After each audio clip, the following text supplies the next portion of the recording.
Good morning and a warm welcome to your show, Sunny Mornings in Boston. I'm your host, Melissa, and it's Wednesday, August 19th. You'll be interested to know. 66 years ago, today in 1960, the Soviet Sputnik 5 spacecraft safely returned 2 dogs alive after a successful orbital flight, marking a humane and scientific milestone in living spaceflight experiments. This achievement demonstrated that living beings could survive launch, orbit, and re-entry, advancing confidence for future human spaceflight and inspiring international interest in space science. So now you know. And now, it's time for the weather report. This morning, there's patchy fog, and it feels like 72 degrees with 2-mile-per-hour wind. The sunset will take place at 7:36, and it will rise again tomorrow at 5:57. It looks like we're in for some patchy fog before 8 a.m., then mostly sunny with a high near 86, accompanied by a light southwest breeze around 6 miles per hour. If you're inland, it will hit a high of 86. Tonight, expect mostly clear skies with a low around 69 and light winds around 5 miles per hour. The nearshore buoy at Cape Cod Bay reads 70 degrees for the water temperature. Looking ahead in the weather. Thursday is mostly sunny with a high near 83 and a light north wind. A cool night follows with lows near 65. Then Friday stays sunny with highs near 79 before a cooler breezy weekend as highs fall to near 76 on Saturday, with a chance of morning and overnight rain and showers likely Saturday night into Sunday. Then showers and a chance of thunderstorms lingering into Sunday night with lows around 65. Bonjour, food enthusiasts. This podcast is brought to you by Versailles Cafe and Pastries in Encinitas.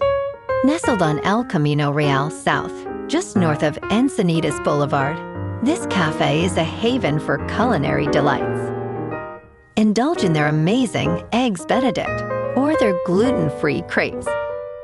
You can grab a panini for lunch or just breeze on through to get your morning coffee. They are open every day from 8 to 5. So stop on by and don't forget to tell them Sunny Morning sent you. In local news, 9 Massachusetts startup hubs made Time Magazine's first list of the best incubators and accelerators in the United States, including 2 in the top 10. Boston-based MassChallenge landed in the number 2 slot on the list, joined in the top 10 by the Harvard Innovation Labs at number 6. This recognition highlights the vibrant startup ecosystem in Beantown, showcasing its commitment to innovation and entrepreneurship. For more local news, you can stream NBC 10 Boston News for free 24 hours a day, 7 days a week, wherever you are.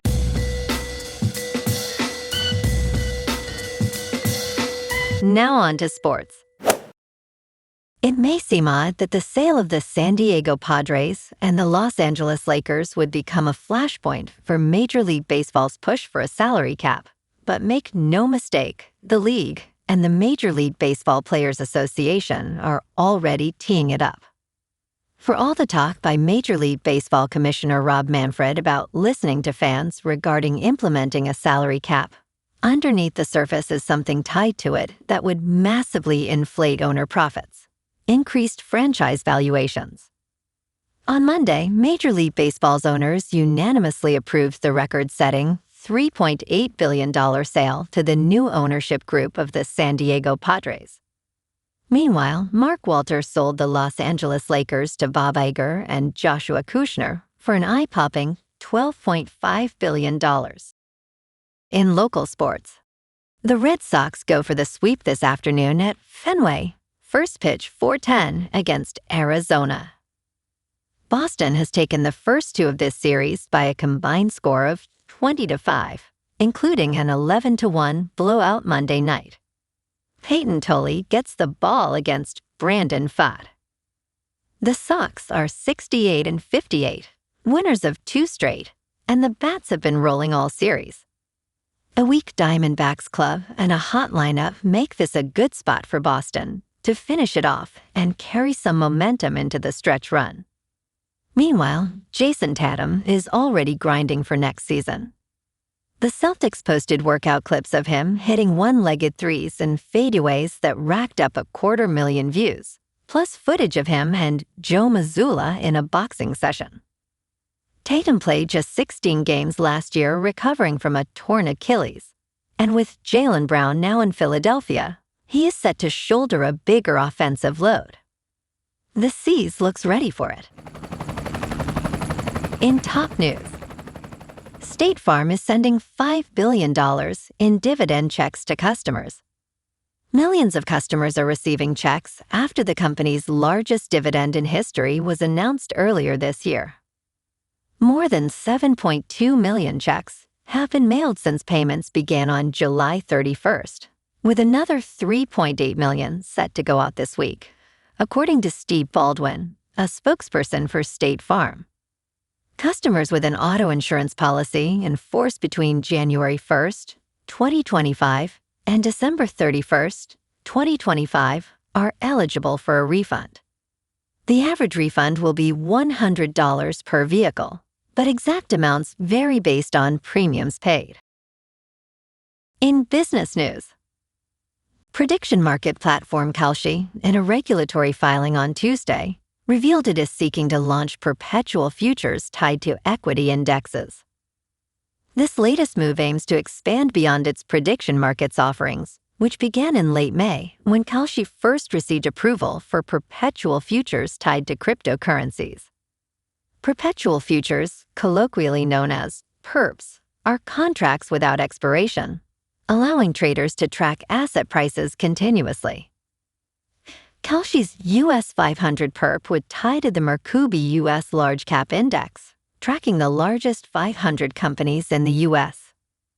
Last month, Kalshi proposed perps tied to precious metals and is now seeking approval for perps linked to industrial metal copper. Kalshi stated perps had over $90 trillion in global volume in 2025. In crypto movement, Bitcoin is unchanged at about $64,000. Ethereum is up 1% to just over $1,900. And XRP is unchanged at $1. Moving on to a more local vibe. In our community spotlight on health and wellness, we are working with a national Pilates studio to bring you some free classes, so listen up. Check out Club Pilates. With several locations in the Boston area, Pilates presents a comprehensive wellness approach, cultivating strength, reducing tension, and elevating mental well-being. Scientific research affirms its benefits. So now you can check out Club Pilates for a free class. With locations in Canton, Wellesley, Hingham, Brookline, and Framingham, just be sure to tell them Sunny Morning sent you by. And now, back to the show. Let's talk tech. Against all odds, SpaceX finally tows Starship into port after 24 days at sea. The spacecraft splashed down in the Indian Ocean intact after flying halfway around the world from SpaceX launch base in South Texas. Engineers expected the ship's life to end with a fiery disintegration after toppling over, just as past Starships have done. A recovery ship towed the spacecraft engine first several hundred miles across the Indian Ocean to Christmas Island and Australian territory. SpaceX announced the ship's arrival on Tuesday. A team of SpaceX engineers is on their way to conduct additional analysis on the vehicle before attempting to return it to Starbase. And in entertainment news, Paramount Plus' two-part masterpiece spy thriller is exactly what Day of the Jackal fans should watch next. Viewers have numerous options in the spy thriller genre, from Netflix's The Night Agent to Slow Horses on Apple TV. A standout addition is Peacock's The Day of the Jackal, which premiered on November 14, 2024, earning an 84% rating from critics on Rotten Tomatoes. As its second season approaches in 2027, the agency, which debuted on November 29, 2024, offers fans high-stakes intrigue. With an impressive cast and a gripping storyline, the agency is becoming a must-watch in the genre. Well, alrighty, folks. It's time for the quote of the day. And today, our quote comes from the American astronaut and physicist, Sally Ride. And she said, "Science is fun. Science is curiosity. We all have natural curiosity. Science is a process of investigating. It's posing questions and coming up with a method. It's delving in." And that's a wrap for this morning. You can check out our Instagram, YouTube, and TikTok for some captivating aerial videos with local news and the weather reports. Have an amazing day, my good friends. We'll see you tomorrow with another episode of Sunny Mornings in Boston.